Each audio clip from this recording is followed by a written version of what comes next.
Hello, welcome to the second take of my video on D2armorpicker. I accidentally had OBS set to only recording part of the window, so it cut off like a solid third of the screen.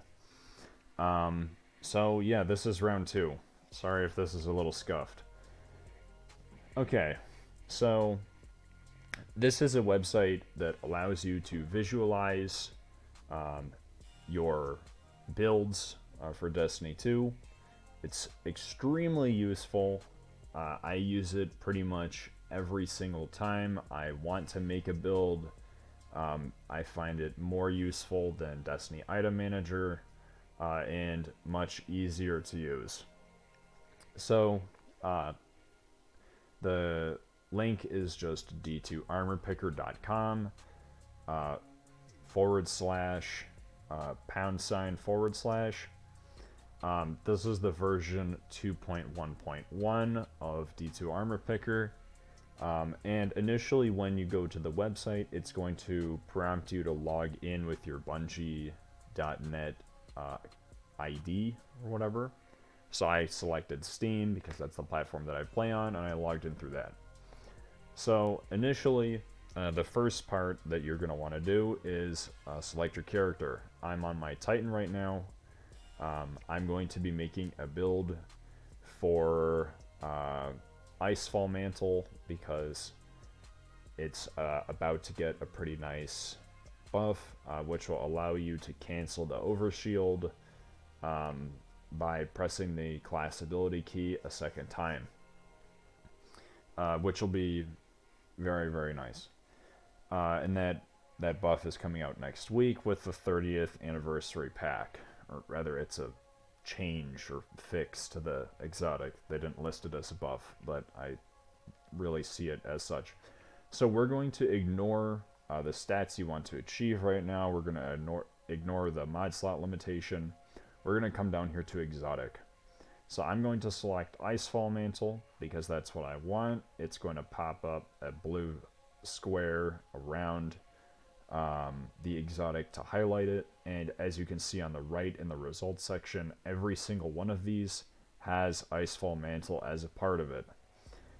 If you have multiples of the same exotic, so I have an Icefall Mantle here in my inventory, I also have another one here in my vault, it is going to take into account your inventory and your vault across all three characters, so it'll always be choosing the best stuff possible for you.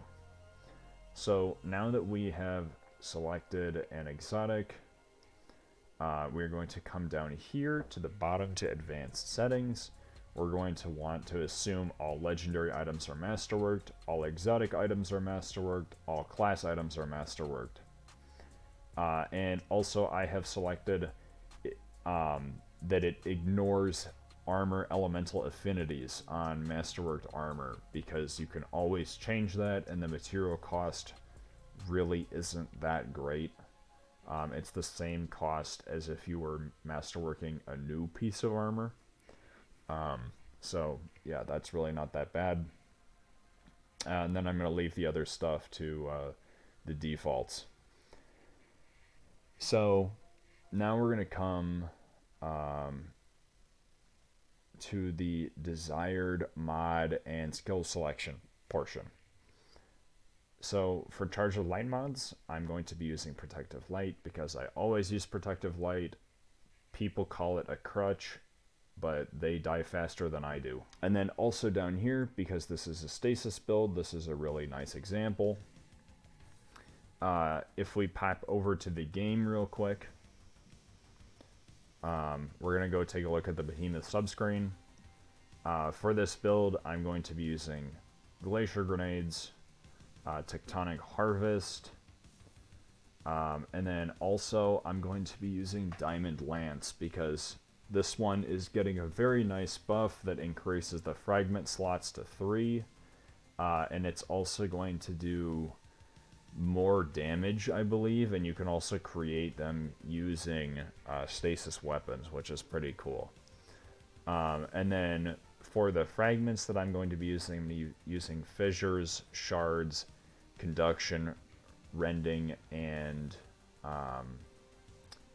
chains, which is the one that gives you damage resistance. Because I have 5 fragment slots. So if we come down here, we're gonna. I have a nice list here. You can swap rending for rhyme if you want to copy the build. Yeah, either one. This one will give you a little bit more offensive power. This one will give you some more tankiness. So I'm going to come down here and I'm going to select chains, conduction, and shards. So already we're seeing that I'm getting 20 resilience, 10 recovery, and 10 intellect just from my stasis fragments, which is awesome. Because that means we can come up here and it's going to be easier to get these stats really high. So now I'm going to select tier 10 recovery because that's just a no-brainer to maximize the amount of time that I have damage resistance from Whisper of Chains. I'm going to max out my discipline at tier 10. And then of course, because this is an Icefall Mantle build after all, and Icefall Mantle relies on you having your class ability, I'm going to select tier 8 resilience here. And then I'm going to select tier 5 strength because the only way to get around while you're slowed from having used the Glacial Guard from the Icefall Mantle is to use Shiver Strike, the melee ability. And then I can select tier 3 intellect and tier 2 mobility because those are what's left. If you want to reduce the amount of stat mods that you're using, you can cut that down by coming down here to available mod slot limitation. So say I want 4, it's going to show me that I now have 0 results. But if I scale some of this down, if I scale the resilience down to tier 7, then that's no longer going to be an issue. The next step that we're going to want to take is we're going to click on the arrow over here on the right side. I know this is what it's telling me, but I know this is correct. You generally don't have to worry about this warning, but you might want to look into it if it shows up for you. I know that these are correct because this is my second time doing this video, and this is the armor that it spit out the first time as well. So it's going to show you here the armor. If it is not underlined, if the name of the piece of armor is not underlined, that means that that item is not masterworked. Because you can see here, it is underlined and it says it is already masterworked. So we've got these, and then it's showing us, just like over here on the side, you can see that these boxes are slightly lighter blue than these ones. This is showing that we are getting an extra 20 resilience, 10 recovery, and 10 intellect from our stasis fragments. And we're also losing 10 strength from protective light, which is kind of annoying. And then down here, it's going to show you how many mods you need. So we have no minor mods, and we need 1 major recovery mod and 3 major discipline mods. Now, there are a couple things you can do with this information. You can take a screenshot of this if you want, or whatever, or you can copy the Destiny Item Manager query to your clipboard. So if you come over here to Destiny Item Manager, I clicked the copy button, and now I can just paste this in here, and it's going to show me only these items. So if they're in your vault, they'll be highlighted over here, but since I just did this, they're already on my character. As you can see, everything else is grayed out except for these items. And then also, these buttons work as well. So say for example, I go over here into the game, and I have, a bunch of different armor equipped that I'm not using for this build. If I click the equip items, then you can see different check marks showing up here on the side. If it needs to move them into your inventory from the vault, it will do that. And it just moved all these pieces onto my Guardian. I already went through the mods in the last iteration of this video, and it takes up quite a bit more time.